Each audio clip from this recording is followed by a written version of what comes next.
Hey everyone, and welcome to Television from the Multiverse, the DC TV podcast from MailFuzz TV. I am Peter, and over in that red corner is Connor, and we talk about DC TV shows on this that were on during the week, specifically Supergirl, The Flash, Krypton, and Arrow. Now, we did promise Young Justice would be back this week after taking 2 weeks off because we had like an extra show. It'll be back next week. It's not back this week. And unfortunately, this is going to sting. This is sacrilegious, isn't it? Yeah, this is going to sting. But the reason why we didn't have time to watch Young Justice was because our Avengers Infinity War review that we did, everyone on the channel, 4 of us were doing, went too long. And we had a time limit to get all this in before we could record, because we've got something to do we have to do after this. So basically, because of Marvel, there's no Young Justice review this week. But next week I'll be back. Doesn't it? It does hurt. It hurts me. Hurts my soul. It's fine. We've got at least one really good show this week to talk about. Yeah, Arrow was surprisingly good. I agree. We're going to talk about these DC shows. There was actually one little bit of news we had this week. And do you know how often we'll say that we already talked about this on the news show? That's not true this week. We forgot to put this in the news show. This is exclusive. You forgot to put it in. You forgot. You're the collective we. MailFuzz is a we. If I make a mistake, we make a mistake. This is the Scottish and British thing, isn't it? But if you make a mistake, you made a mistake. Yeah. When it's something good, you're British. If you're a bit shit, well, now you're Scottish. No, you mean English. No, I didn't. Oh, I think you did. You're like a fake English anyway. You're like somewhere between the lines. You come from an Irish family. You're thick ginger. I mean, that is true. So I mean, you're English in like technicalities only. Yeah, legality, sure, but not in spirit. You're not even a human being in spirit. All right, let's move on. So we had a bit of news. So yeah, this is exclusive to Comics from the Multiverse, or Television from the Multiverse specifically. Yeah, the sister show of Comics from the Multiverse. Okay, I'm all over the place. So yeah, we got a little bit of casting for Titans, the Teen Titans TV show that's coming from the DC service. I think one of the questions we had when they announced the original roster, we had Dick Grayson, we had Beast Boy, we had Starfire, we had Raven. We thought, okay, all right, that's 4. Yeah. There's bound to be at least another 1 or 2, right? Yeah, and then we heard a few little rumblings here or there. I mean, I know we're getting Hawk and Dove, but Hawk and Dove don't seem to be part of the team, I don't think. At least, that's not the impression I'm getting. No, I'm not entirely sure what's going on with them. However, Donna Troy, a.k.a. Wonder Girl, has been cast in the show. Connor Leslie is going to play her, who I've never heard of, but there's a picture of her. I can confirm that she is a brunette woman, and therefore that is all I've got to go on. But that's ticking some boxes. And to be fair, hair can be dyed, so even if her hair was the wrong colour, that wouldn't be a big deal. But so, apparently she was in Man in the High Castle. I don't recall her from the bit of that we watched. Yeah, maybe she's in season 2. Yeah. Maybe she's in season 2. Yeah, so I mean, there's not a lot to go on here because I don't know. I've not really seen her in anything. And honestly, as much as I'm joking, she has the right hair colour, and that could be dyed, Donna Troy is not exactly defined by her hair colour, so even that doesn't really matter that much. She's not. So, hey. Oh, that said, though, if she was blonde, I'd be like, oh, no, she's just Cassie. Just call her Cassie. Yeah, that would be weird, wouldn't it? Yeah. It would annoy me in that sense, because there's another Wonder Girl that's blonde hair, so just pick the one that's got the hair colour you want. Yeah, it would feel like they're doing an amalgamation thing. Yeah, I hate it when they do that. Yeah. Otherwise, knock yourselves out. It's fine. Whatever. So that was one little bit of news, so it was worth mentioning. Mostly, I think the news here is more the fact that Donna Troy's on the roster, rather than who it is, because we don't know who this is. But, hey-ho. So with that said, we will get cracking into the episodes of the week. Obviously, there will be Stephanie Browns for each episode as we talk about them.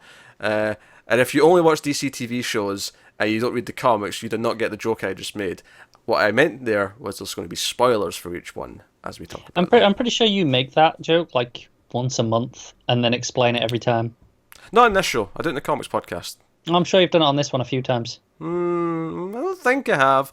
But I'm making this point of explaining it because I feel like the people watching or listening to this are less likely to know what that meant. I agree. So you probably just shouldn't make the joke. Well, no, because now I've taught them something. Now they know that Stephanie Brown is the spoiler. They've learned Yeah. something. Okay. Also, Okay. also a Batgirl further down the line. And then back to spoiler again, because relaunches in DC continuity. Because comics. Yes. So first up, Supergirl, season 3, episode 15. It's called In Search of Lost Time.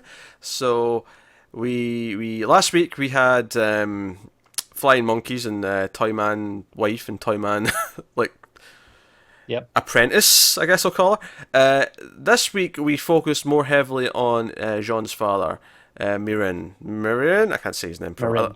Mirin, yes. I'll be like, it's an awkward name. I don't think it's that bad. It's a bit awkward to me. I feel like Jean works way better than Mirin, but whatever.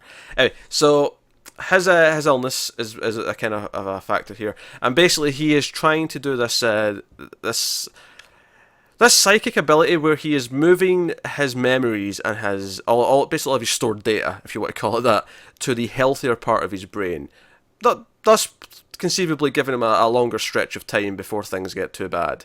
He's defragging his brain. Yes, basically. However, he because of his condition, he is unaware that his telepathic abilities are basically lashing out and causing other people around him in the vicinity to start to act out with violence and aggression. And it first happens with this alien at the bar because they're more sensitive to it, but then by the time we get further in, everyone in the DEO, there's a point where Win and this random other dude who works there start just punching the shit out of each other. And Win pulls a gun. Win pulls a gun, and then Alex comes in and damn near kills the other guy, and then is about to kill Win when John comes in and psychic ability, stop it, everyone calm down, so that was so that's the first episode, which I think inherently is kind of cool because we're focusing on that plot as an actual element of a device to drive the story in the episode. So I was actually a fan of a lot more of the stuff with this week than I was last week, I think. No, fair enough. Because it was actually doing something with it, and honestly, because it kind of, and admittedly, they maybe drove it home a little bit too much because they actually brought all the what the analogy was for up, but I did appreciate that it was an analogy of when someone gets sold, you kind of have to start treating them a bit more like a child again. And Jean didn't want to take away his father's independence because he'd feel like less of a Martian for that. But it's like, nah, if the granny can't drive no more, you got to take away the keys. Yeah, pretty much. Was the story that Alex brought basically all people should have to go through driving tests again on a regular basis. Yeah, definitely. Like once you hit 75, you should probably take the driving test every couple of years. No, there's some truth in that. So that's kind of the premise of the episode, and then of course you have Supergirl training, Mon-El's training her to use the cape and some such, and then of course there's the salmon, Lena. That as well. Sorry? Psychic overflow for the Kara stuff. Oh, of course, well. yeah. They're in the DEO, so they're also affected. Which leads me to my favourite scene of the episode, and perhaps the best scene of the entire show, when Supergirl tells Mon-El how awful he is. Yeah, but I mean, under the influence. Yeah, but it's all coming from a place of truth. Sure, I mean, the psychic thing might be enhancing it and making her lash out, but all of these things are all based on true facts. You can't deny these. Oh no, they're all true. She basically goes, "You were awful." It's like people used to make fun of Bush for saying stupid things like all of our imports come from overseas. That's a fact. He said nothing wrong. No, that's true. It's a fact. It's a bona fide fact. A little redundant, but a fact nonetheless. Yep. Well. These are all facts. It's all fun. I guess what I'm saying there, why I'm even bringing it up, is I miss just making fun of Bush, because now with Trump, it's like we might on the brink of apocalyptic war at any moment. But Bush had his problems, but at least a reasonable percentage of what he says was fact. I wasn't constantly scared about what the world was doing when Bush was in office. So that's all I'm saying. I'm not saying Bush never lied, but of course of course all politicians do. But there was a reasonable percentage of his stuff that was fact. Except Lord Buckethead. Every word he said is true. Yeah, Lord Buckethead is... If you don't know who Lord Buckethead is, Google Lord Buckethead. And follow him on Twitter. Best thing you'll do all day, I promise you. Anyway, so she tells Mon-El everything that's wrong with him. Oh, you were a shit boyfriend. You didn't do this. You ran off. You got drunk. You banged Miss Tessmacher in the closet. You did all these things. Yeah. And she says, I vouched for you at my place of employment. I'm like, Is it still? Well, it was at the time. Yeah, but when was the last time we saw anything outside of the Supergirl plot? It's been a while. They've kind of let Catco drift into Because we got a little bit earlier on the season, I think. because they dropped Snapper Car and stuff for this season, and we've had some stuff there, and she's kind of like been working, still doing that stuff, and there were some like confrontations between Jimmy and Lena over who's boss. We got some Jimmy and Lean stuff, but Kara being there, I feel like I can't remember the last time I saw her in that building. I'll be honest, I think that's got more to do with we've been off for like 6 weeks. I bet it wasn't actually that long before that break. It might not have been, but it feels like forever. It does feel like a long time ago. I feel like this is just a job now. That's fine. But no, she tells him how awful he is, and it all like rings so true. It's great. And then she punches him, and I was like, this is the best episode ever. This is fantastic. And that's the thing, when it gets to the end of the episode, and it's like, because there was a part where all the cell doors, all the white Martian running around, so Jean's fighting him, Supergirl's running around with her heat vision and doing all sorts of shenanigans. And like when I get to the end of the episode, and she sits down with Mon-El, like, hey, we're under the influence of the whole psychic thing, but there was some truth to this. And she admits that she kind of romanticized her whole relationship. You know what? It wasn't actually that great. This was like a love letter to us. This was like, yes! I mean, outside of actually saying, hey, all you did was shop at my house every week and stalk me until I gave in, outside of admitting that, she admitted everything we could have asked of her. Yeah, pretty much. It's hard to complain. It wasn't actually that great, and I kind of realise that now, so now I'm kind of more at peace with it. And I'm like, excellent. Which, in theory, just means, okay, we don't have to go through this bullshit anymore, right? I really hope so. I really hope that's what it means. I mean, there's a danger, of course, that it'll be like, well, it's been 5 years, I've changed. We can try give it another try. No. We don't do that. I hope not. Yeah. Also, just the cheesy smell on her face when she says you want to go be heroes. It was heart melting. It was delightful. Yes, it warms my goddamn heart. I'm not always convinced I have one, but every so often... when she smiles, you are. When she smiles, there's a heart there. I'm sure of it. It's proof. Anyway, so they go flying, and then we get our cliffhanger. Obviously, Mon-El's in his suit, which we should mention. He's got his cape. And it looks better on that stupid black outfit, so I'm all for it. It does. I will say there's a really glaring triangle patch where the emblem should be. Yeah, it's not there. And it feels really absent because the it's still like that raised triangle patch. There's just nothing there. Which is weird. Just don't put that on it. Right. Unless you're going to give him an emblem. Which maybe they will. I don't know. Yeah, maybe. It just feels really weird at the minute that it's just there.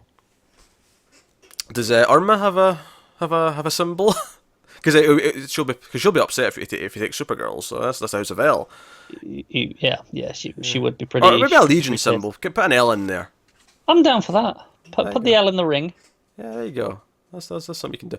But hey, so yeah, they're flying at the end, and our second sign of a plague, because we've heard that the third world killer, the Blight, or Pestilence, was the other name. Pestilence. There you go.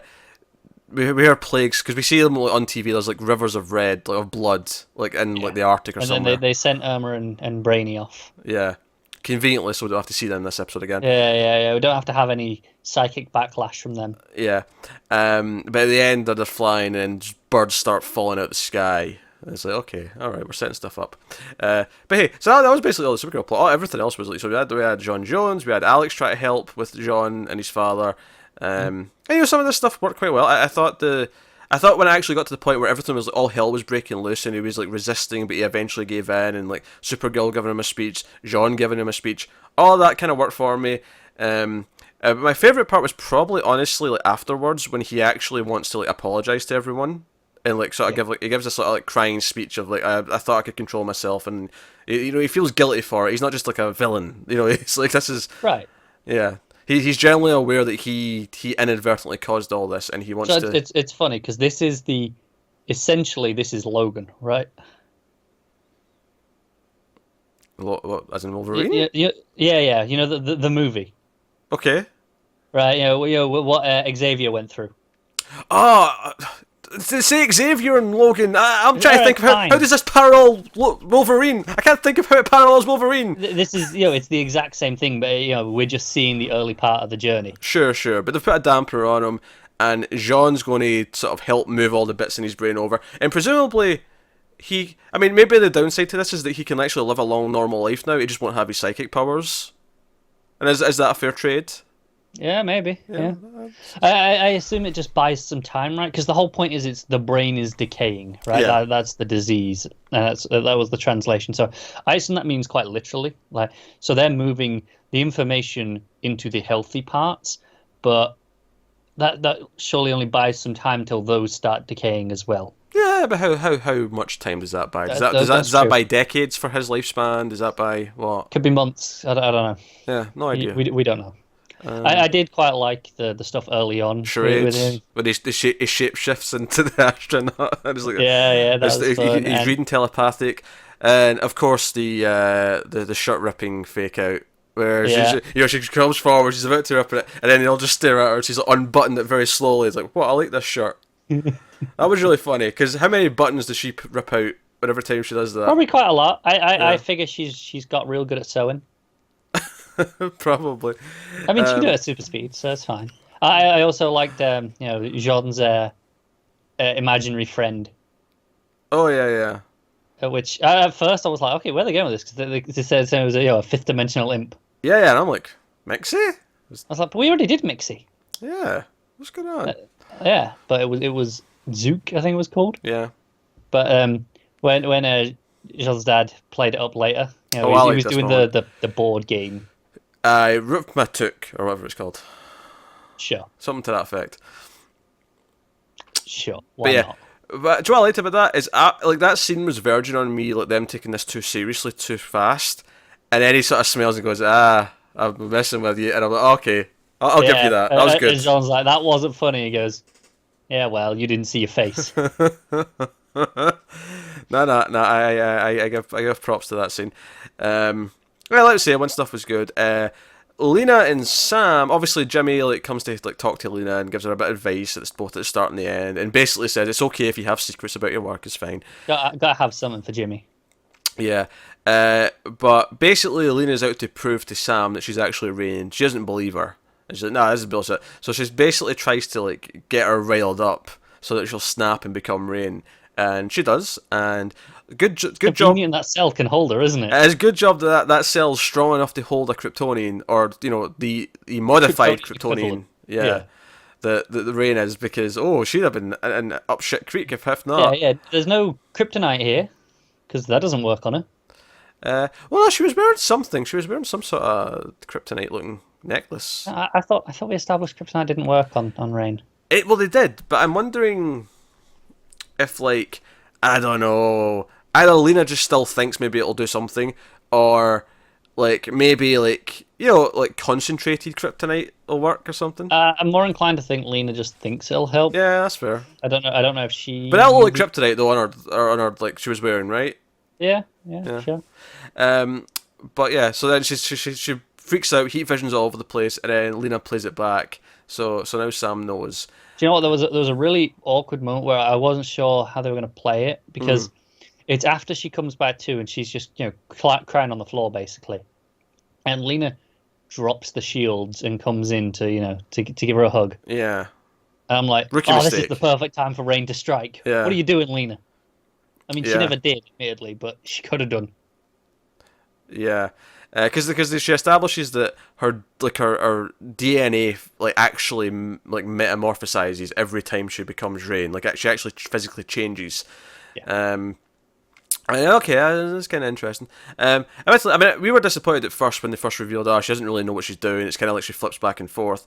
And I still I'm still kind of disappointed in that. But I can see the potential now of why they did it this way, where she's like, don't tell me where Ruby is. I don't want to know, because I don't want Rain to go after her. I see some potential with the Jekyll and Hyde stuff now that she knows. I think it's more interesting.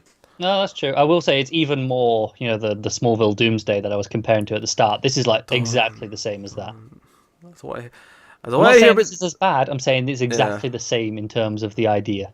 Fair enough, but that this inherently is better because it's not in Smallville. I can't really argue with that. Inherently. It's not Sam Witwer though. I do like Sam Witwer. Is that because he was in a stupid Star Wars game? No, no. What else you like him in? Some other Star Wars stuff. No, I've seen him all over the place. I'm always a fan of his. Anyway, so that was that plot. I like that, but I like the whole don't tell Rumi where Ruby is because I don't want Rain to be able to like know about it. And I was like, okay, that's interesting. I think that told me, okay, so if Rain can access her memories to know about Ruby, Can Sam, somehow? it's only a matter of time till we go back the other way, right? Yeah, does Lena tell Supergirl about all this soon? That kind of thing. Does Supergirl feel betrayed that she's being a Luther? Oh, by the way, I love that moment when she's like, "Oh, you go to a chiropractor, your back's messed up. You go to whatever." She listed like a bunch of like, specific. You go to this place, you got cancer. Yeah, but specific professions that they specialize on those illnesses, and if you go to a Luther, they'll tell you you're a super villain. I was like, that's a good line. I like that. That was a fantastic line. I like that. Oh, Lena's I face. just remembered that the exact same moment you did as well. Lena's face when she said that was gold. Yeah, it was gold. Yeah. No, I mean, I don't think this was the best episode ever. As much as I'm cackling about all the Mon-El stuff and Supergirl putting him in his place. That's just because it's satisfying. Yeah, that's really satisfying. But I think it was a solid episode. I think it used the John and his father, Moran. I think they that handled that in a much quicker and more interesting way. Because I'm happy now that we can kind of shelve it for the most part. I mean, we'll maybe see that John's helping him, but I feel like it'll be a while before it comes back into proper. He's getting bad again. Yeah. I agree. I think it did a really nice way of integrating that through all the other plots as well. Like, and also, having. I also liked that there wasn't like another villain for the episode. It was just that. That was the main threat. Yeah. That was the main thing that was going on. I liked that. Obviously, some villains broke out later on, but that was just cannon fodder for. Yeah, but that's just byproduct. But it was a nice thing. I think, honestly, it's I don't know what Jimmy's doing at the moment for the season because Lena's plot is separate, but okay, that's a thing that we're following. Jimmy kind of just pops in here and there. It's like, hey, here's some food. Bye. Yeah. Although I did when I watched this, I had just happened to have had Chinese myself, so it didn't tease me like it normally does. I was like, I just had Chinese. I was eating a tub of ice cream. That works. Yeah, that works. So hey, that Supergirl was not one of the best episodes ever, but I thought it was a step up over last week. I thought it was more consistent than last week, and actually gave me Mon-El scenes that I liked. So. And I'm kind of liking the whole plague thing. I think that's interesting so far. I'm liking the rivers of blood and the birds falling out of the sky. Hey, rivers of blood is always great imagery. And I think the birds thing is nice and symbolic because we've got two flying characters. So it's like, they're going to come down next. It's a sort of thematic thing. So yeah, it works. All right, we'll move on to The Flash, season 4, episode 19. It's called Fury Rogue. Points for the name. Yep. Yeah, I thought that when I saw it. I was like, that's almost on par with some of the Legends names this season. You get points for that name because that is good. And we're dealing with someone called Fallout who could turn it into a nuclear wasteland. So, Yeah, my only criticism is there was a bit where they're like, we're going on a bit of a road trip chase. And I thought, that's why they called it this. And then it was a bit, okay. That was that. It didn't last that long, and it was over quite quick. Yeah, no. What we did get though, so basically, Fallout's one of the few bus mates left, and they want to move him, but he's dangerous to move. So they're like, okay, we've got this plan to cool him down, but just in case, we need someone who's got some cold abilities. Oh shit, Killer Frost is out of commission. Tell you what, let's go to Earth X because we've got a good Captain Cold, Citizen Cold, in fact, who lives there. So we actually go back to Earth X. I liked following up on that from the crossover. I like that it's still a thing that exists, and we can see it. I know. Wentworth Miller put out a whole thing on Instagram that this was his last episode as Cold. But when he leaves, he's kind of like, who knows? Maybe I could be back. Yeah, that's what I thought. I was like, this feels contradictory. Admittedly, I mean, obviously, it gives him his happy end, and he's getting married, and that's nice. But it's sort of left open that if he ever changes his mind and says, "Yeah, I'll do an episode," they can easily just they gave him the thing that he can just pop in whenever he wants. Yeah. So But so we get hit, and in case there wasn't enough Laurel on Arrow this week, we got Siren X. Because this is the thing, we see that they're wearing the mask, right? She's wearing the mask that they were all wearing, and the Earth X crossover, and we see this, the long coat, and she screams, canary cry, and it knocks people back and whatnot. And I thought, it's not going to be Laurel, it's going to be someone else because the mask. Do you know what? This was obviously before she followed them through. Yeah. I thought they just didn't want to pay her. So they're like, we'll just use an extra and put a mask on her. No, I thought it was going to be the twist it was someone else that we knew. And it was like the evil version of them on Earth X was like a canary. So it would have been really nice if it was Sarah. It turned out, though, it was just exactly Black Siren, except she's called Siren X. She has the exact same personality, exact same outfit. The only difference otherwise is that she can also hear in a reverse. I mean, it's basically super hearing, but it's like the way they show it is a reverse canary cry when it's like all going in her ear. It is. I'm not really sure what was going on here or why this is somehow an extension of her powers, but whatever. And it feels weird to me that it's like, okay, we're going to have another evil villain from Earth X. Make it a hero that we know, so it's a fun little twist on who we've seen. This is just the exact same version of the character we've had on Arrow and Flash before. Yeah, we literally did this already. It felt weird. Admittedly, she was fine. Like, she didn't do anything that bugged me, but it was just a weird idea. The concept was just odd. It felt like an opportunity to do something new. And it was like, let's just do that again. That'll do. It was odd. It was just an odd choice. We got the therapist back, although they're actually sad about something this time, so it wasn't as funny. Yeah, we opened in the therapist. It's like, oh, here we go. And then it was just a proper therapy scene. I was like, because we lost Ralph.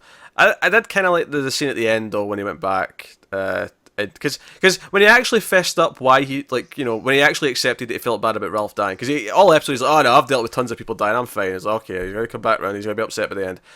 And as much as it was really predictable, and as much as I was kind of like annoyed waiting for him to actually break down. The scene with Joe in the police department where he's like staring at the window and Joe comes in and hugs him.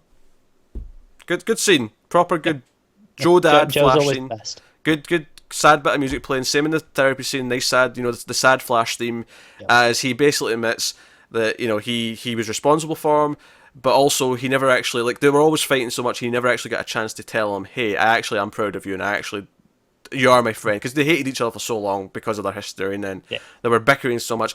All of that rang fairly true to me. It was just a bit rough getting there because I was like, okay, Barry keeps denying that he's. It was really just blatant, and there wasn't much. There was no depth to it. I was like, okay, we get it. You've driven the point home. You've told us 6 times that Barry is over it, so we know he's not. The payoff I thought was good. It was just all the build up to it. I agree. It took a bit too long to get to. But hey ho, so that's not too bad. The actual other stuff, I liked Killer Frost is not gone for good. There's still a hint of her in there, so they're going to find her, and bring her back out. And we see that she finds an old post-it note, and it says stole some money for new costume. It said borrowed. Also borrowed. Sorry. Yeah. Borrowed. Well, does Killer Frost have a job? Is she going to give her money back? Killer Frost was working at that bar. Does she have her own bank account? Whose name is it under? I was just going to question that. Does the bank card say Killer Frost on it? Miss Killer Frost? God, I hope so. Mrs. K. Frost. I think this episode, it's probably the best of the 3 we've had since the break. I think last week's probably had some better stuff towards the end of the episode in terms of just having the big stuff happen. This was definitely a bit more consistent, even though it still had a lot of little hang-ups and a lot of things that weren't as great here or there. What is funny, actually, so the whole Thinker Marlize thing. Now, I like what they've set up here, right?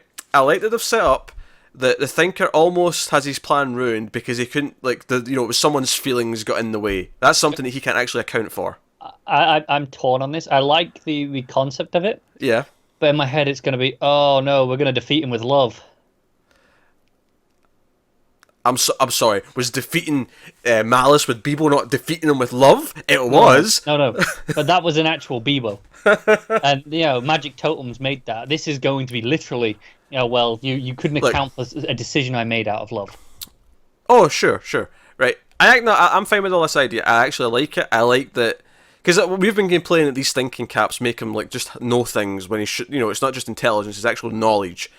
And I like that at least the feelings of someone like that makes them unpredictable actually still work and makes them unpredictable. Like him, he can't process them. He's too robotic almost at this point. He's gone too far because that's the point. Is she can recognize? Well, yeah, of course that's how he feels. Of course that's what he's gonna do. And of course the big thing here is that he keeps saying, "Oh, don't think, Marlies. That's my thing." And she tries to put on the nice dress that he likes at one point, and he's like, "Oh, let's come to the bedroom. This is frivolous, and let's focus on the task at hand. You stupid wife, like you distracting wench is basically what what he says. And he's like, let's get back to work now. Focus on the task at hand. And at the end, behind his back, she's like crying, and it's like, and the funny thing about this is, as much as it makes sense to me, I have to laugh because in the comics recently in Titans, I just read a very similar arc where the Brain and Mala, who if you don't know these characters, the Brain's basically he's like a brain in a jar. Who speaks with a robotic voice, and Mal is this. We've mentioned a few times in Young Justice, if you've been following those. That's true. But you may be skipping those, the timestamps, if you're not interested in them. But Mala is basically a Grodd-like sort of, talking ape who is just kind of in love with the Brain, and the Brain's in love with Mala, and they have this really weird relationship. But interestingly, in the arc I just read, Mala, because the Brain does a very similar thing where it's increasing his intelligence, constantly. It has the same thing where Mala eventually feels left behind. That it's not human enough anymore, or maybe that's a bad word because he's an ape. But it's not no emotions. There's no love. There's no. It's all robotic, and he actually helps bring him down. So I have to laugh because now it's kind of obvious. Marlies is going to probably help them bring the Thinker down. Ultimately, we get it. It's clear that's where it's going. Yeah. Maybe they'll subvert us a little bit, and that'll be cool. But I do like the core idea that what will bring him down is that he can't predict human feelings and how people feel about something. Yeah. I like that idea at its core. That's fair enough. But so it was an okay episode. It wasn't. I want to talk about a problem I have, which is the Harry plot. Oh yeah, I mean, talk about the Harry plot. Yeah, it's very good. So he's over his addiction now. He fried his brain. And now it's starting to progressively erase his knowledge, and he will have to relearn everything he's ever learned. So Cisco's going to try and help, of course, because Cisco finds out. Basically, I think what this is supposed to be is like the consequence of him being addicted, even though it's kind of weird that he's just suddenly not addicted. Right, this is my problem. Like I said last week, it's like, there was no real signs of addiction. It was just, oh, quick, now he's full-blown addict. And now it's here, it's like there's no follow-up to that. He's just, he's back to being Harry.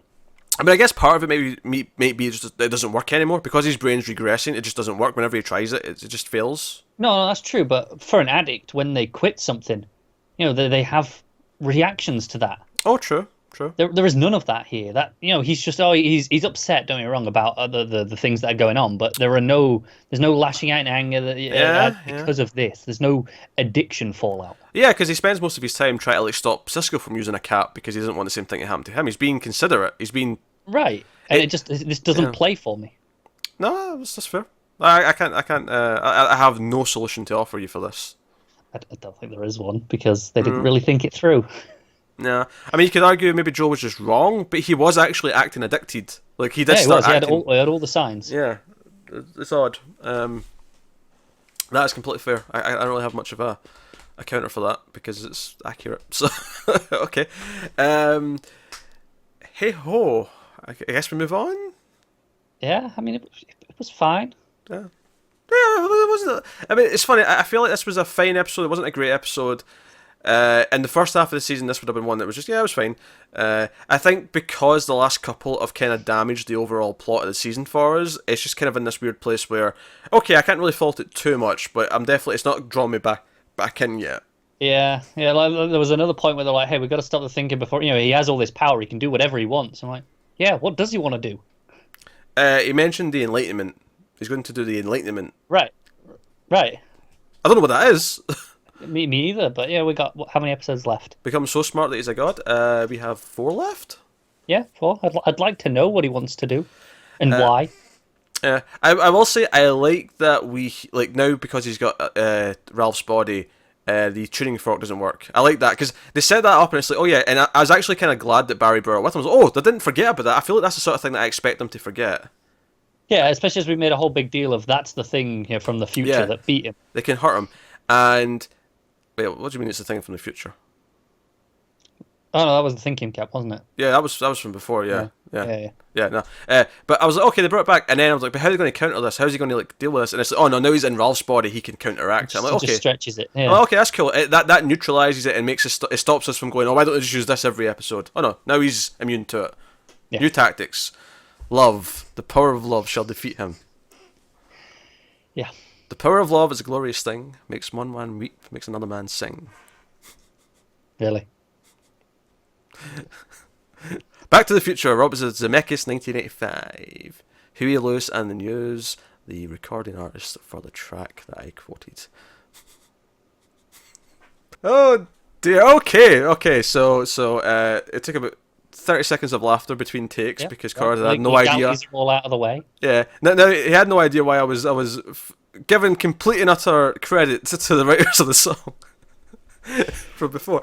But that takes us on to Krypton, episode 6 of season 1. It's called Civil Wars, as opposed to Infinity Wars, which we'll get next season. So this. Okay, first things first. So last episode, they dropped the bombshell on us at the end of the episode. They were like, I'm your son. And we were like, wait a minute, Zod? General Zod? And we spent, a good few minutes speculating as to, okay, so when's this Zod from?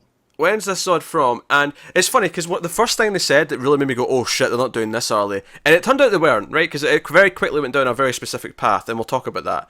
But the very first thing he said, where he's like, oh, I'm, Brainiac did this, and that's what destroys Krypton in 200 years.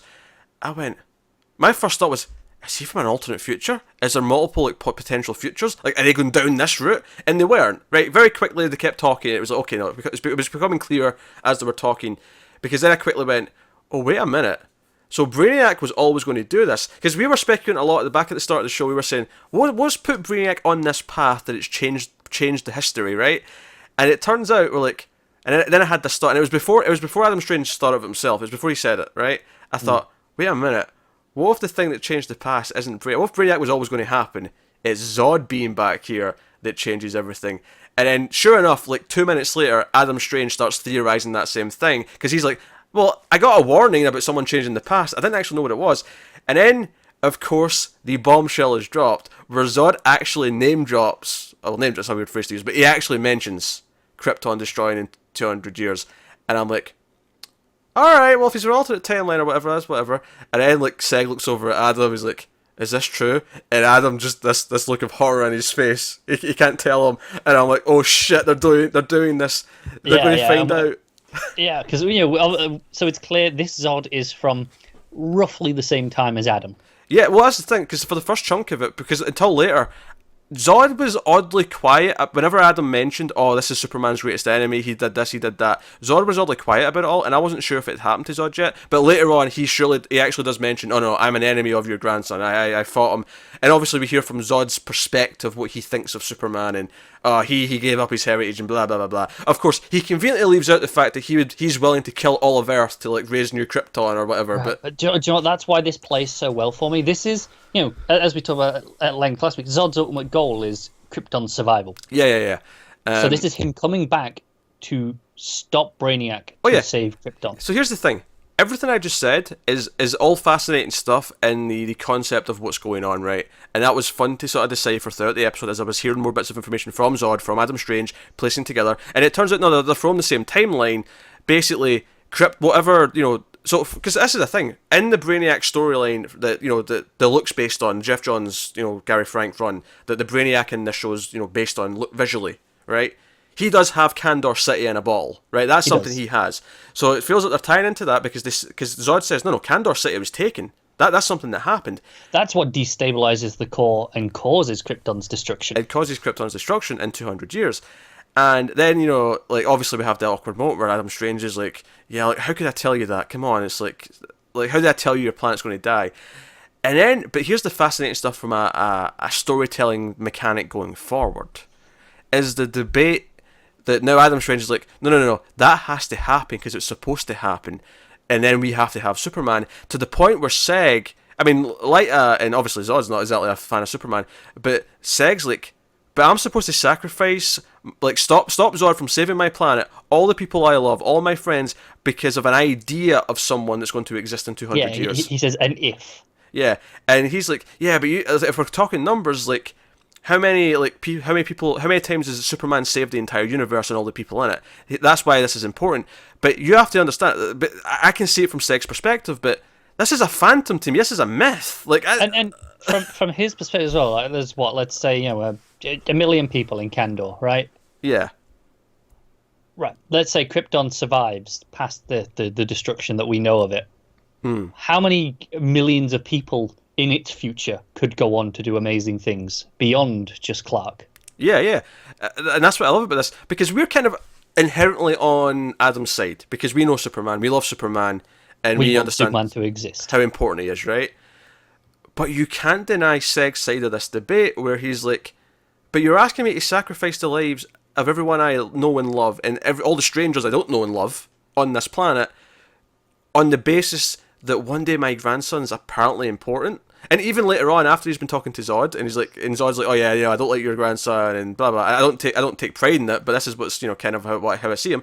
And later on, when he's talking back to Lyta, he's like, yeah, apparently my grandson's got some weird morals, and I'm like, hold on a minute, if you'd met your grandson. Right, but this is obviously from Zod's perspective. This is a man who's denied his heritage. Filters through. But can I just go back to the start of the episode?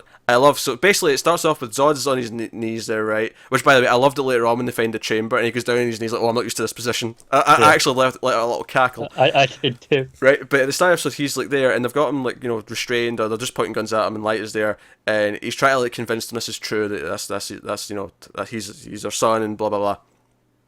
And you just see the gun come into the back of his head, and it comes up to Adam. He's like, "You can't trust anything he says." And I'm like, he knows who this is." Yeah. And then like, within like 5 seconds, like, General Zod. I'm like, yes, we're doing this. We're actually doing this. I can't believe I'm saying this, but I love this show. I kind of love it as well. They're doing insane things. And we've not even got to the new thing they introduced this episode. But every single bit of dialogue that was coming out of like these three characters' mouths, or these four, I should say, in this debate throughout their travels was like, I was listening intently, I was glued, I was like... Utterly captivating, isn't it? Like, this idea that this is a Zod who's fought Superman, and like other things that he could drop at some point. Does he casually mention at one point, oh, by the way, if we go somewhere with a yellow sun, we actually happen to have superpowers? Like, he's not mentioned that, but Zod's lived that life. He's been to Earth. He's had them. He has. It's clear that that's gone through. And if he mentions that, is that why we get some planet hopping at some point? Yeah. Oh god, the possibilities. Also, Lyta, like after like she hears about what she's like in the future, that she's a cold, bitter person because she saw Kandor get taken. Yeah, she was in a military ship attacking Brainiac. But I love that she's like, I just found out that one day I'll wake up and I'm my mother. She becomes her mother, and I thought that was funny from her perspective. She's like, oh god, I'm going to try to be this. And it has the implication that maybe Seg doesn't survive. Because Zod knows her, but she says you would to Oh, Seg. I didn't read that as him not surviving.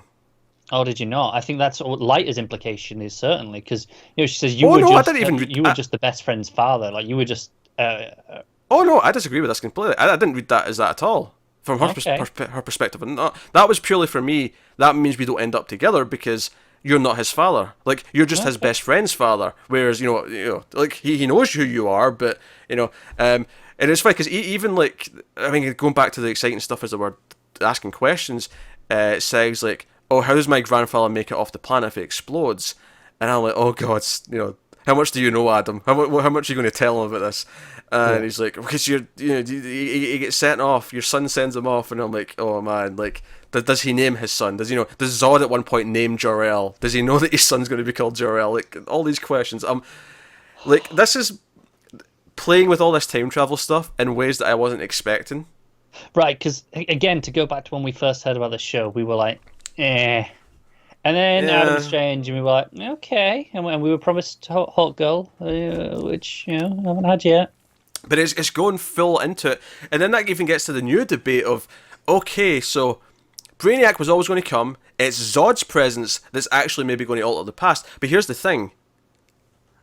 So it's going to take Superman away? Is that because he was going to succeed and save Krypton, and therefore there'd be no Superman and he'd never come to Earth? Is that like the I implication? think so. Yeah.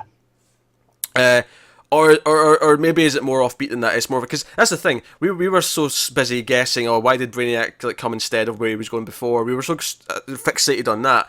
I'm wondering, like, is it more of like a side ripple effect of like not necessarily intentional, like, but you know his presence just knocks something else out. Right. This is it, like because we were saying, and Adam Strange for a long time was saying, you know, whatever's done this has come back intentionally to wipe Superman out of existence. Right. That was their goal. That was their aim. Which doesn't seem to be Zod's aim. No, I don't think it is. I Yeah. think that I mean that's a convenient byproduct, but For him, yeah, he's cool with that. but for Zod, this is just about saving Krypton because that's Like- all Zod's ever done. Like, I wonder if Zod's presence is going to get Seg killed, therefore the family line would be wiped out.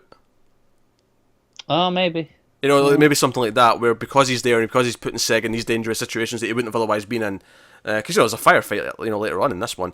So, but it makes me fascinated. Like, okay, so Zod's trying to save the planet. Obviously he doesn't care if Superman's ever existing because he hates Superman and everything he stands for. So Right. you know, it's fascinating. And then we get to of course, he's like, oh, I was trying to find this weapon, it had this symbol, and do you know, I was annoyed at first that they didn't recognise that's kind of like half of your symbol, Seg. Yeah. But he's like, oh, okay, there's no emblem like that, and then he realizes later on it's actually half mine, half yours. It's, you know, half Zod, half El. So It's just the two overlaid. so whoever designed this weapon of mass destruction, which is what they keep calling it, you know, this big weapon of mass destruction, you can't let this out. And then again, I love the moral thing of Adam being like, no, we have to let this happen. We have to let Brainiac do his thing because that's what's supposed to. This is history. And as soon as he said that, I'm like, okay, you're losing Seg and Lyta. You're never going to like be okay with this, and unless something flat out proves to them they have to let it happen. Right. Which I think is interesting because what could that be? What Uh, could prove to Seg that he has to let this happen? I don't know, or do because you know, Lyta was on the ship fighting Brainiac as the city was taken. That's you know, according to Zod, that's the history. Yeah. Do they not have this moment of we need to let it happen? Do they just keep trying to fight but they fail?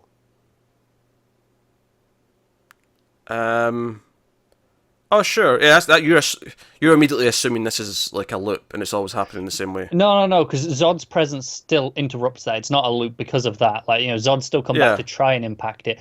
But if they stop trusting Zod for whatever, you know, Adam takes Zod out of the picture, they try to stop it anyway. They don't listen to Adam. They're like, do you know what? No, we're not just sacrificing the city. We're not Oh yeah, sacrificing the if that planet. happens, but I think we're under the assumption that because Zod's influencing it, that she won't be on that ship the way she was the first time. Maybe. Oh, maybe not. But Yeah. what I'm saying is, you know, the idea of, you know, even so, that she goes out there anyway and tries to stop it, thinking that maybe this time she can make a difference. And the same with Seg, that, you know, they try but just fail. I think that would be equally interesting to me. Yeah, okay, and they have to live with the fact that they tried and failed, and maybe like Adam has. Tries to console them as like, do you know what, this is for the best. Yeah. Well, no. Here's the thing, though.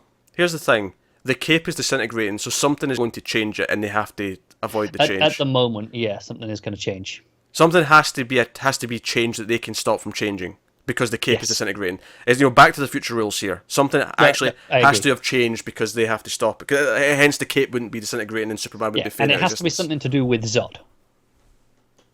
Unless there's more time travelers running around. Unless let's not go there. Jor-El's showing up next week. You know, fool me once.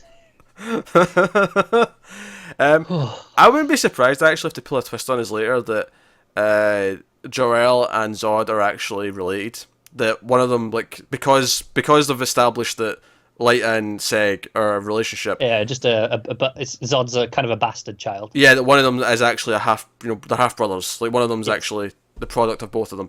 I could see that being a thing. It's because there's a moment actually when he sees them holding hands, he's like, wait a minute, what's going on here? Yeah, I think that would be really interesting if that is true. And then, yeah, the 'Cause idea that would definitely be new, but I wouldn't complain about that addition to the mythos. That'd be this show's thing. It fits this version. Yeah. But it'd be really interesting because then Zod would be, you know, Clark's uncle. Oh yeah, it would be interesting. He'd be Kara's uncle as well. Yeah? Well, it depends actually. I mean, It depends who's related to who, because Yeah. if Zor-El's not technically related to Zod because they've got different parents, then maybe Zor-El's not related to... It's really complicated. well, no, because it has to go through Seg for them to be related to Jor-El, right? No, you're right, yeah. You're right. So they would be related still. Yeah. Yeah. Okay. No, that makes sense. That makes sense. I don't know if it'd be uncle still because it's cousin, but well, there would be a relation for some Yeah, reason. great cousin, whatever.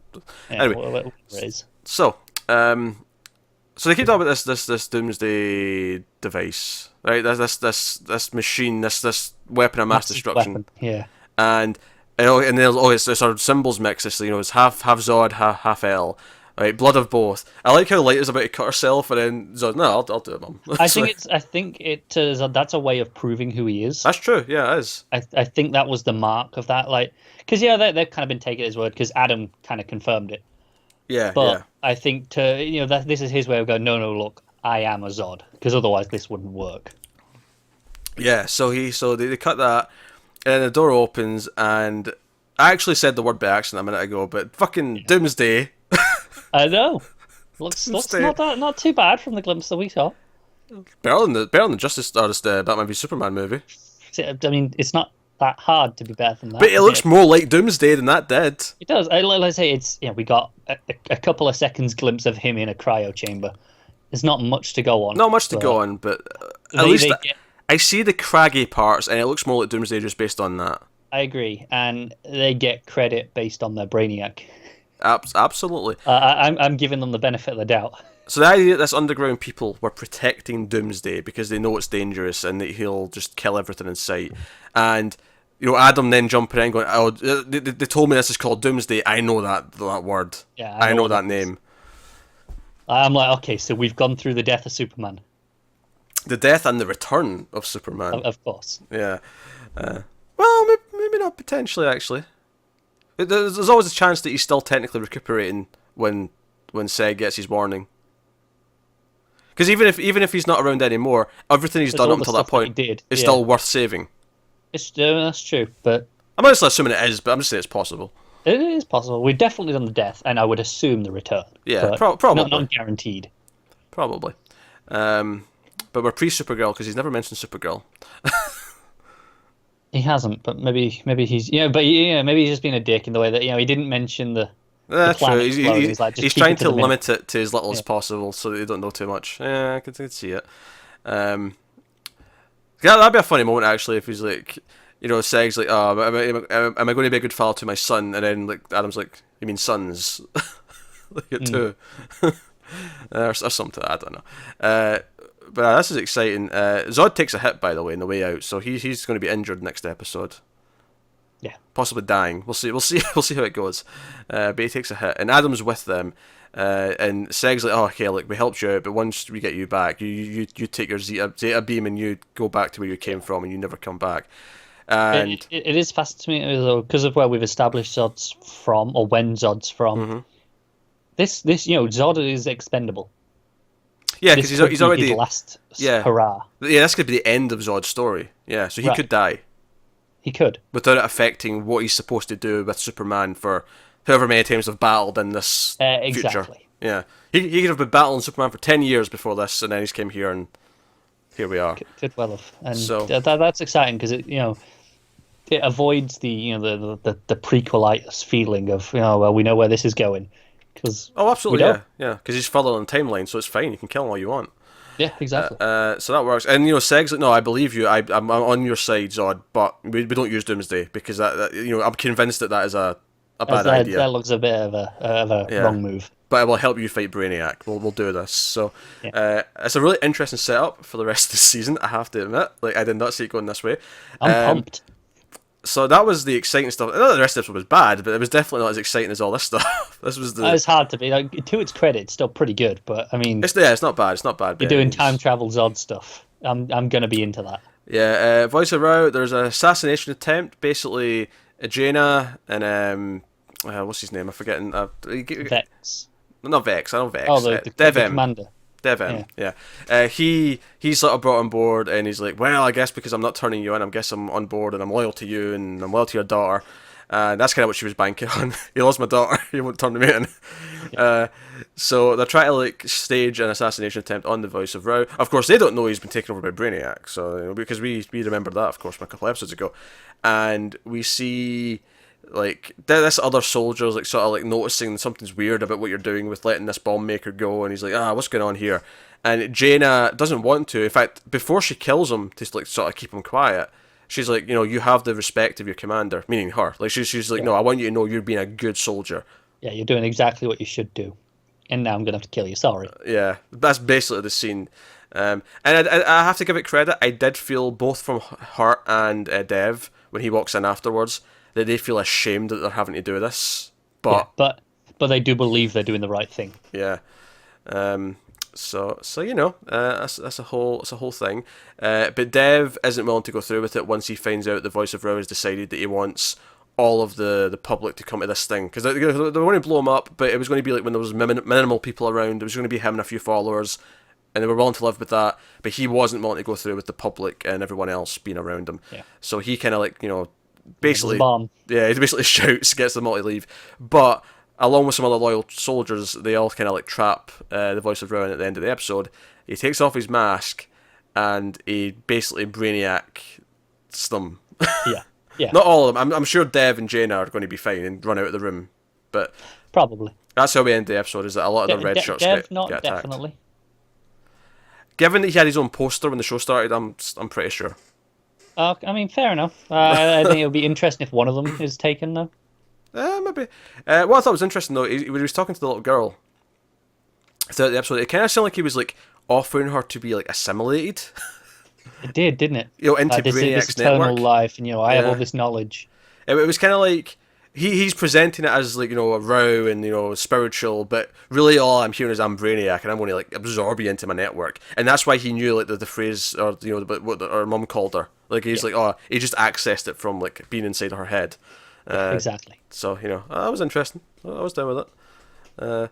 I liked the debate between Jaina and Vex when they properly shouted at each other, because Vex, he's not been a terrible character, but up till now he's been kind of one note, and I actually kind of liked that when she said, "Hey, you're selfish, you look after number one," and he's like, "You know what? I do look after number one, but I look after the people of Kandor as number two. How far down the list do you think they are for the voice of Rao?" Yeah. And I'm it's like, there's a logic to it. That's not a terrible point. Even things where she says, "Hey, you were no one, and you married into the House of Vex, and then and now you're trying to make it into something."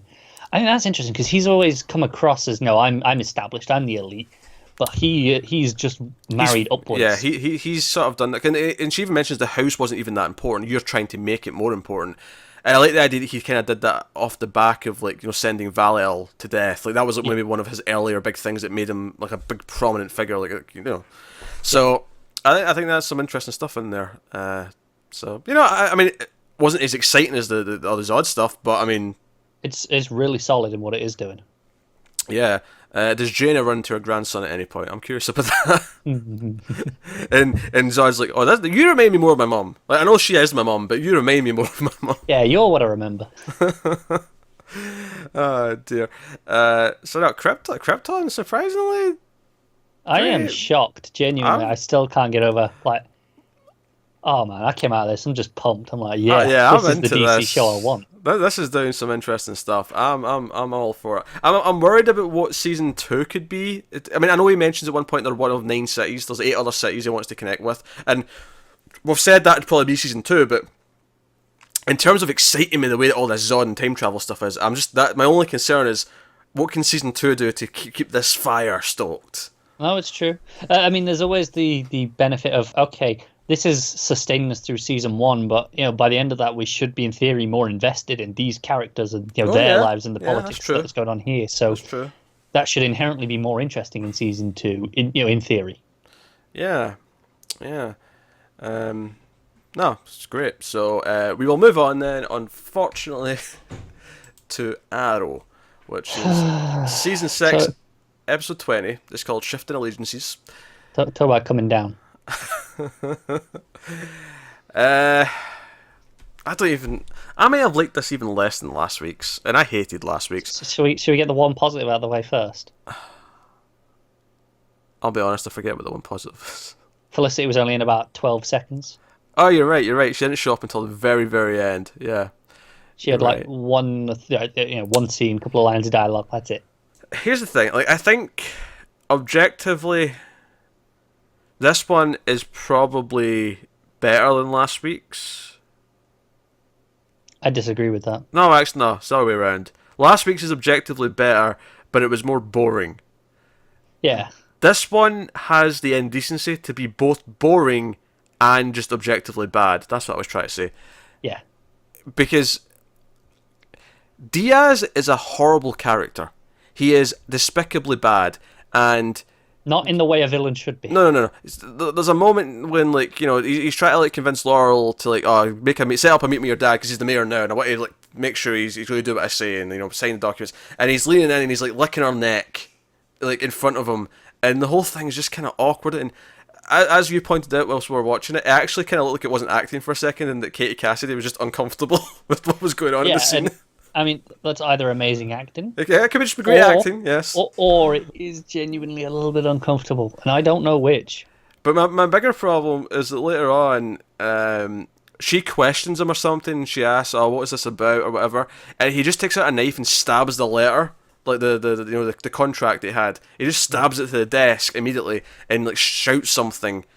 And I went, you're a caricature of a villain. You're not a real villain. You're like every cliche that a villain is supposed to be. He's a guy that saw a villain on TV and went, that's what a villain should do. Oh, he's so bad. I hate him so much. He's so... And here's my biggest problem with this episode, though.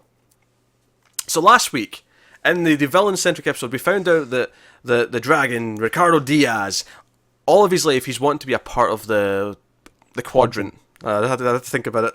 The Quadrant, right? That's this elite, like, high, really hidden crime family that controls the entire, like, you know, coast of the country, right? You know, this big chunk of the country. It's all them. They control all of it. There's, like, 4 heads of it. He murdered one. He took their seat. And now he's part of this, right? We had never heard of this before in the show, right? And that'd be okay. And that'd be okay, right? See if we found out about it in his episode, and we went a while and they were up to no good, and the heroes never knew about it for a long time before they started getting hints of them. That'd be okay, because then... Why we never critiqued it last week. Yes, that'd be okay, because then it'd be like, okay, this thing was so well hidden and secret that it took this long, that there had to be a mistake somewhere before they get caught, and then, okay, now we're investigating them. The very next week, this week's episode, multiple characters going, there's this person doing a weapons deal. Oh, we believe she's a member of the Quadrant. Oh, what's the Quadrant? Oh, it's this thing. And then later seeing Diggle's... Argus just know about the Quadrant, which is, I mean, if someone's going to, it makes sense for it to be them. And then Diggle goes to, you know, Team B, which, because obviously, I mean, Oliver's not even on a team anymore, but, you know, Renee, Who's Curtis, back in action. and Renee's back in action, and Curtis is there, and Dinah's there, and... like, oh yeah, it's part of the Quadrant. What's the Quadrant? And they all talk about the Quadrant, and they've got, you know, name up on the screen, and here's the 4 people who are supposed to be the leaders of the Quadrant. Everyone knows about the Quadrant now. Everyone's talking about the Quadrant. We had never heard about them before last week, and all of a sudden they're talking about them as if they're the biggest crime family ever. And it's weird. Does Oliver know about the Quadrant? I'm trying to, because obviously no one shared this information with him, but I'm trying to remember because obviously Oliver's whole thing is he's talking to Anatoly. Does he name drop the Quadrant? I feel like he did, and I just didn't notice it. But I don't remember him mentioning it, but okay, fair enough. It's weird because, like, you could maybe explain it away, but just from a writing perspective of keeping the audience, like, building up what's going on, it's just really strange that after mentioning them for the first time last week, all of our characters are talking about them, and they're suddenly the biggest, baddest thing ever when we never heard about them. Yeah, obviously, because this is, we just had, Diaz came and met with Quentin, like we just said. And Quentin's like, oh, hey, he was wearing that ring. Yes, he's a Quadrant dude now. And they would have been, like, active the entire time the show's existed, because, they've been around since Diaz was a kid, at the very least, so... Yeah. So, this, like, at the very least, last episode should have been, like, 10 episodes ago. Yes. But then you can't have all that bollocks that we had before with Cade and James. Oh, that would be a heartbreaking thing to lose. No, I'm not saying it's a bad thing. I'm saying, it's they chose to do the split of, it's Cade and James, and then did the fake out, and it's actually Diaz. I don't... It's so weird to me. I mean, other than that, like, so that's that plot. Laurel is actually... I mean, she's supposed to be Dinah. she's Dinah Land, so... But in the comics, but she actually has a heart-to-heart with Quentin, and I actually wasn't sure if she was just, like, pretending to be upset and actually genuinely scared of Diaz and worried about what he might do, just to get him to sign, But it seemed to be genuine because she seemed scared with Diaz in his scenes, and then she seemed to actually just never actually like because I was expecting the moment where she turned around and like she smiled or something like that. I was like, okay, I did my job. Yeah, there's never any reveal of it was an act. Yeah, I manipulated him. No, it's like and there's the bit at the end where she presents the contract to Diaz, and she's like, why do we even care about owning this legally? He's like, I don't give a shit. I just wanted to to prove that I had the leverage over the mayor. Yeah. So. It's the whole thing, and I will at least give some credit that when he understands why she's doing it, like he actually brings up a valid reason, because he used to do this. You remember with Damien Dark, he was like giving him information because his daughter was threatened, so he actually can't be a hypocrite here. He actually understands it because he did it before. Yeah, he's like, no, I've done this, I've been there, but it was the wrong thing to do. I regret it. Yeah, but he's been on her side of it, where to protect Laurel, he had to like do all this stuff. So I actually buy that he's understanding of it. I buy that, so I'll give them credit. That is set up in his character. Quentin's been pretty consistent. Yeah, son of a bitch. So Oliver's side of things felt really abrupt to me, where he goes to Anatoly, who's watching baseball. Yeah, and he's like taking out his guys, and Anatoly kind of shocks him and ties him up. He's got him in chains, and I have a soft spot for Anatoly, I'm not gonna lie, because he's just kind of just cheesy enough that he gets away with it. And he takes him to, and he's basically, Oliver's trying to convince him, he's going to betray you like Caden James, he's got no honor. He's like, no, he has honor. What are we talking about? And so it's all like he's trying to convince. Anatoly. Thank you. He's trying to convince Anatoly that he has no honor, and he'll backstab him. Diaz is going to ruin you. It's not going to go the way you think it is. And he's like, no, he has honor. And basically, Anatoly like sets up a meeting, and Diaz is like, hey, how about we fight one-on-one, Oliver? And if you go down, I'll leave the city. Yeah. Right. Or vice versa. If whoever goes down has to leave the city and go away. Blah, blah, blah. And it's a fight. It's kind of mano a mano. We know that Diaz has been, training and fighting, so we know he's capable. Yeah, we have a whole scene where he's going to get in a suit tailored. He's like, "Hey, leave some room for the muscles to grow." And what a pretentious dick. Again, he's a cliche. He's such a cliche. He's like so it's unbelievable. And Oliver's about to win, and Diaz pulls out a knife and stabs him. And Anatoly looks shocked. He's like, "Oh my god, he has no honor." Is basically his reaction. What a shock. Yeah. So basically, Diaz decides that instead of just killing Oliver, he instead uses his corrupt police to arrest him for being the Green Arrow, and basically implies that, yeah, I'm probably going to pay off the jury, I'm probably going to pay off everyone, you're done, you're going to jail. Yep. And we end the episode with everyone seeing this on TV, on news of him being arrested, so that's where we're going to the next episode. Yeah, his bail was revoked and all that. The start of this episode is Oliver in Russia, setting up that's right. That's right. There's a random scene in Russia where he's fixing the problems that Anatoly had in Russia with his his Bratva brethren. Yeah, he's fixing those wounds, and he comes back with this knife that shows, hey, I went and talked to him. You can have your old life back. You don't have to stay on the run. Go back to Russia where you belong, and I'll leave you alone. We don't have to fight anymore. Yeah, we're good. Yeah. It was really weird because at first, it comes up with Russia. And I'm like, oh, we're doing a flashback. We haven't done one of those in a while. No, it's present. And then it's like, oh no, it's not. Oliver just, I think this is particularly weird because when you're on bail, I'm pretty sure you're not allowed to leave the country. That's true, but he went as Green Arrow. Yeah, but I don't know how he got on the plane. Fly out from the airport as Green Arrow. He got a private plane, private boat. With what money? Flossie's got cash. No, she doesn't. She had to lend it all to Oliver to pay his bail.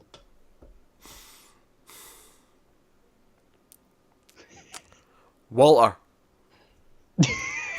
Colin Salmon, off camera. He's like, no worries, young Oliver, we're friends. I'm like a father figure to you. You forgot that was him on this show until 2 weeks ago. You're just using this now because I reminded you. I know, that's the joke. That's why I said it. I thought it'd be funny. I know, but I just want to point out that that's That's still as good a reason as anything else. It is. It actually is. Because there is no reason. I don't understand. Now here's what it is. He went back to the mansion where they used to live. He dug up. Moira left him a treasure map, and there's a casket full of gold and doubloon. Why not? Why the hell not? Oh dear. Line of the episode though goes to Curtis talking to Diggle. Oh, go on. Yes, this was good. He goes, do you ever think about dropping the ARG and joining the US? Oh, that wasn't it. That wasn't the line of the episode. Oh, that one killed me. No, it's just so stupid. What was the one that Diggle said? Because he was on the mission with that team, and he said something that made me laugh along the same lines of "I'm glue, baby." Oh, I remember what it was. He said because Renee's like, he's all distraught. He's like, "Oh, how do you think about your kids when you come out in the field? I keep thinking about my daughter." And then Diggle says, "Oh, when I came out on a mission, Daddy stays home." Or I leave Daddy at home, I think was the exact sentence. Yeah, but it cracked me up so much. And it wasn't quite as bad as Felicity from a couple of episodes saying, "I'm glue, baby." It had the same effect. Yeah, it was a similar effect. That was a horrible line of dialogue. Someone thought that was cool. They're supposed to be, really well funded. Oh, which, by the way... They could probably invest in some reasonable lights. Yeah, that's what I was going to bring up. Why is every scene in Argus in this weird blue lighting? Like, any government building ever still has proper lighting inside. It's like, oh, we want us to be sinister and the secret, Maybe they're really, really energy efficient. The actual rooms inside don't have to be, like, in darkness. That's not what Black Ops means. Yeah. Lila's off again. Lila's just away. She's just pissed.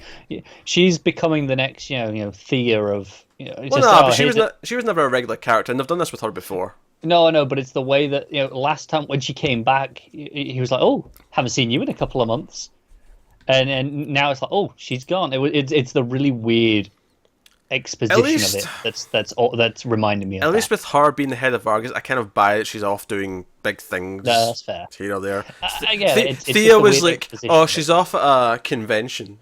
Yeah. Oh, I hate Arrow so much. This was a garbage episode. I feel like last week was more boring, don't get me wrong, but this was pretty boring for a lot of it. Anytime Diaz is on screen, I am bored to death, and I'm out of focus here. Yeah. And then it had legitimately awful stuff where I thought all the Oliver stuff was really abrupt. Like, I didn't think it built up at all to the whole ending where, he's been arrested and he's on public TV, he's been arrested for being Green Arrow, he's going to court in like a week. Like, yeah, I assume that's the point. It's supposed to be the shock, because he's shocked about it, but it doesn't really work, does it? Nah, it just fell off to me. That's us.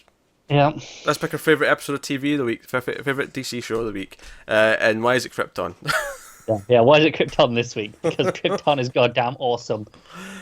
Oh, dear. It's funny, actually, because it really is Krypton, Supergirl, and then Flash after a couple of spaces, and then a lot of spaces, and then your Arrow.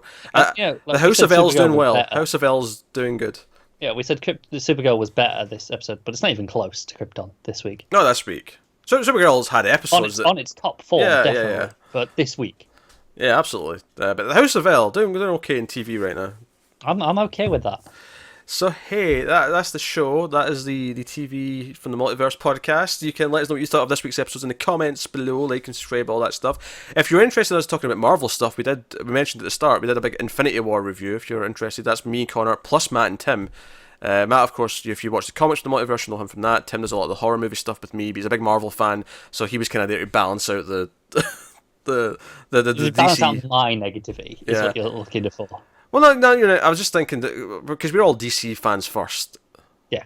Whereas he's like a bit more Marvel-y, so it made sense to have him there for the Marvel movie. But we went a good 2 hours or so on that. Yeah. So you can check out that.